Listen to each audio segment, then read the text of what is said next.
Luc Arondel, bonjour. Bonjour. Vous êtes directeur de recherche au CNRS, chercheur à la Paris School of Economics et vous avez réalisé des comparaisons internationales des patrimoines des populations dans différentes économies. Alors la première question qu'on a envie de vous poser, c'est où se situe la France? Alors la France, oui. La France se situe à peu près dans la moyenne de la zone euro, on va dire globalement.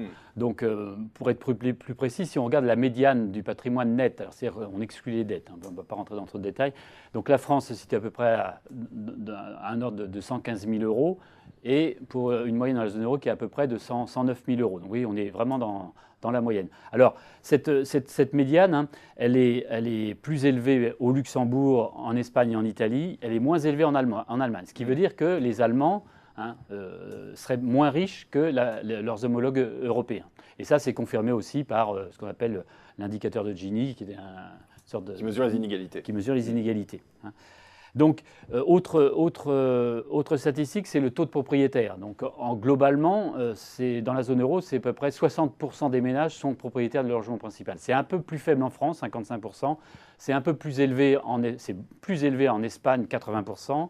En Italie, autour de 70%. C'est moins élevé en Allemagne, où là, il y a moins de 50% des Allemands qui possèdent leur logement principal. Dernière statistique, pour aller vite, les actifs risqués. Alors là, c'est pareil, il y a de grandes disparités. Globalement, la France, là aussi, se situe dans la zone euro à peu près. Un ménage sur 5 possède des actifs risqués, au sens où on peut comparer les choses. C'est à peu près le chiffre en Allemagne et en Italie. C'est un peu plus faible en Espagne. Bon, ce qu'il faut retenir, c'est que si on fait référence à la théorie économique, eh bien, normalement, ce taux devrait être plus élevé. C'est ce qu'on appelle l'énigme de la prime de risque sur les actions. C'est-à-dire que normalement, il devrait y avoir beaucoup plus de gens qui investissent dans les actions. On reviendra sans doute. Absolument. On va revenir sur cette question des actifs risqués. Mais avant, est-ce qu'on peut trouver des spécificités à la situation française? Comment expliquer sa situation proche de la moyenne donc? Alors, c'est une question compliquée, parce que là, ça fait référence à savoir pourquoi les gens accumulent un patrimoine. Donc, il y a la théorie économique, elle dit qu'il y a 3 motifs principaux pour accumuler un patrimoine, au moins pour les classes moyennes. C'est la précaution, c'est-à-dire qu'on se protège contre des risques futurs. La prévoyance, c'est-à-dire qu'on prépare sa retraite. Et puis la transmission, c'est-à-dire qu'on prépare l'avenir de ses enfants. Donc, c'est les 3 motifs fondamentaux pour le milieu de la distribution. Donc après, ces motifs, ça va dépendre aussi des caractéristiques des individus, ça va dépendre de l'âge, de leurs revenus, de leur situation matrimoniale, on voit bien. Donc ça, c'est le premier élément, c'est-à-dire que si vous comparez les différents pays, ça va dépendre de la structure sociodémographique des populations. Ça, c'est les premières choses. Et la deuxième dimension, c'est donc l'environnement économique et institutionnel qui n'est pas le même dans tous les pays de la zone euro. La situation fiscale n'est pas la même, les politiques en faveur du logement ne sont pas les mêmes, donc la situation du marché du logement n'est pas les mêmes, ce qui peut expliquer aussi le fait que les Allemands soient plus pauvres, entre guillemets, que leurs homologues européens, c'est qu'ils ont un marché du logement qui est différent, un encadrement des loyers qui est plus important, et donc il y a beaucoup moins de propriétaires. Donc vous voyez que pour comparer, ce n'est pas des choses faciles, mais c'est vrai qu'il faut séparer ce qui est donc de l'ordre des caractéristiques individuelles de ce qui est l'environnement institutionnel et économique. Alors on va revenir sur cette question des actifs risqués. Dans vos travaux, vous soulignez un mouvement de désinvestissement dans ces actifs risqués en France. Alors comment est-ce qu'on peut réorienter l'épargne? Quels sont les outils de politique économique à notre disposition? Alors c'est une question intéressante et assez préoccupante, puisqu'on note que depuis 2008, le taux d'actionnaires en France a diminué de 50%. Donc c'est considérable. Vous voyez, en moins de 10 ans, on a perdu donc 50% d'actionnaires individuels. Donc c'est une question qui préoccupe à la fois les acteurs politiques et les acteurs économiques. Alors avant de répondre à votre question, ce qu'il faut, c'est essayer d'expliquer cette chute. Quelles sont les causes?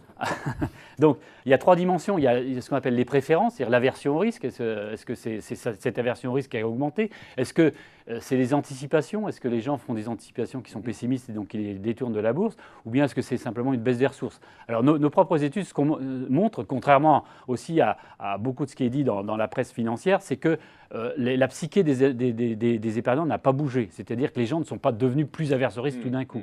Ce qui a surtout changé, c'est donc l'environnement qui est beaucoup plus anxiogène et le fait qu'ils aient un peu perdu confiance dans les marchés boursiers. Donc ça se traduit au niveau de leurs anticipations. Effectivement, les anticipations étaient très, très pessimistes. Donc voilà, donc la première dimension, c'est peut-être un peu extérieur à la politique économique, c'est essayer de recréer un climat de confiance, un climat moins anxiogène que celui-là pour que les gens recommencent à y aller. Mais c'est sans doute pas suffisant. Alors on parle aussi d'éducation financière, c'est-à-dire que il y a beaucoup de choses qui sont faites en ce moment en disant que les ménages français ne sont pas assez éduqués financièrement entre guillemets, et donc il faudrait donc les éduquer financièrement entre guillemets aussi. Et donc ça, mais c'est des choses qui sont à beaucoup plus long terme, donc on ne va pas avoir d'impact à court terme. Alors dernière chose, et je terminerai là-dessus, c'est que dans nos enquêtes, ce qu'on voit, c'est que d'un point de vue subjectif, les gens sont prêts à y retourner. Enfin, beaucoup plus sont prêts à y retourner, mais ils n'y retournent pas. Et donc, ça montre qu'il y a aussi une dimension de l'offre. C'est-à-dire que si on regarde du côté de l'offre, les conseillers financiers, les conseillers financiers se détournent eux-mêmes de la bourse. Donc, ils ne conseillent pas leurs clients d'aller sur la bourse. Et ça, c'est sans doute dû à une législation donc, européenne qui est la directive MIF, qui est destinée à protéger, les épargnants. Et donc là, il y a peut-être aussi des choses à revoir au niveau des directives. Eh bien, merci beaucoup, Voilà. Luc Arondel, pour ce tableau complet de la situation des patrimoines en France par rapport à nos voisins européens. Merci beaucoup.